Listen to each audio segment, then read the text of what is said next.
Have you ever left your boss's office feeling a strange sense of guilt, even when you haven't done anything wrong? It's a confusing feeling, right? You might start questioning yourself, wondering if you're not working hard enough, or if you're letting the team down. This is a classic sign of workplace guilt tripping, and it's more common than you think. Today, we're going to pull back the curtain on this subtle manipulation and expose the three most common phrases bosses use to make you feel guilty. Understanding these tactics is the first step to protecting your mental well-being and maintaining healthy professional boundaries. So let's get into it. The first phrase, and it's a real classic, is, "We're a family here." On the surface, it sounds so warm and inviting, doesn't it? It suggests a supportive, close-knit environment where everyone has each other's back. But here's the catch. When a boss uses this phrase, it's often a way to blur the lines between your personal life and your professional obligations. Think about it. In a real family, you make sacrifices. You help out without expecting anything in return. You might stay late, take on extra work, or cancel personal plans for the good of the family. When your boss says, "We're a family," they're often trying to leverage that sense of loyalty and obligation. They want you to feel like asking for overtime pay is selfish, or that taking your well-deserved vacation is letting the family down. It's a psychological trick to get more out of you without providing more in return. A healthy workplace is a team, not a family. In a team, everyone has a defined role, clear responsibilities, and is compensated fairly for their contributions. The relationship is professional and based on mutual respect and a contractual agreement, not on unconditional emotional obligation. So the next time you hear "we're a family," just be mindful.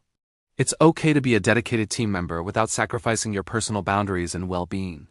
Moving on to our second phrase, which is a masterclass in passive aggression. "It's fine, I'll just do it myself." Oh, this one is heavy. It's usually said with a sigh or a look of disappointment. Your boss might ask you to take on a task that's genuinely outside your job scope or capacity. When you reasonably explain that you can't, perhaps because you're already swamped with your own priorities, they hit you with this line. Instantly, you're made to feel incompetent, unhelpful, and like you've just burdened your poor, overworked boss even more. The guilt is immediate. You start thinking, maybe I should have just said yes. Now my boss thinks I'm not a team player. This is exactly the intended effect. It's a manipulation tactic designed to make you feel bad for setting a boundary. A good leader would respond to your no with understanding. They might say, "Okay, thanks for letting me know. Let's look at your current workload and see if we can reprioritize." Or, "No problem, I'll find someone else who has the bandwidth." Their goal should be problem solving, not shaming. When a boss says, "I'll just do it myself," they're not trying to solve the problem. They're trying to make you regret your decision and be more compliant in the future. Don't fall for it. Sticking to your boundaries is a sign of professionalism, not a personal failing. And that brings us to the third, and perhaps most insidious phrase. "I was hoping you were more of a team player." This is a direct attack on your character and your professional identity. Being a team player is one of an employee's most valued attributes, and bosses know this. When they question your commitment to the team, they're questioning your very value to the company. This phrase is often used when you decline to work late, come in on a weekend, or take on tasks that aren't your responsibility. You're trying to maintain a healthy work-life balance, but your boss frames it as a lack of dedication. It's a way of saying, your personal life is less important than the company's needs.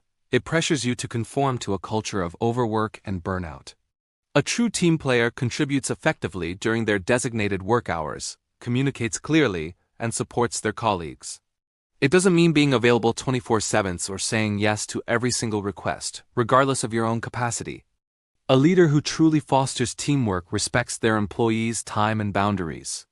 They understand that a rested, happy employee is a productive employee. So if you hear this phrase, remember that being a team player also means taking care of yourself so you can be a reliable and effective member of the team in the long run. Sacrificing your well-being doesn't help anyone. So there you have it. We're a family here. I'll just do it myself. And I was hoping you were more of a team player. Three phrases are powerful tools for guilt tripping in the workplace. Recognizing them for what they are, manipulation tactics, is your first line of defense. When you hear them, take a moment. Acknowledge the feeling of guilt they're designed to create, and then let it go. Remind yourself that setting professional boundaries is not selfish. It's necessary for your mental health and long-term career success. A healthy work environment is built on respect, not guilt. You have the right to protect your time, your energy, and your peace of mind. If you find yourself constantly dealing with this kind of behavior and it's affecting your mental health, please don't hesitate to talk to someone. You can reach out to your HR department if you feel comfortable, or seek support from a mental health professional. Your well-being should always be a priority. Thank you so much for watching. I hope this helps you navigate your workplace with more confidence. If you found this video valuable, please give it a thumbs up and consider subscribing for more content on navigating your career. Drop a comment below and let me know if you've ever heard these phrases from a boss. Let's share our experiences. See you in the next video.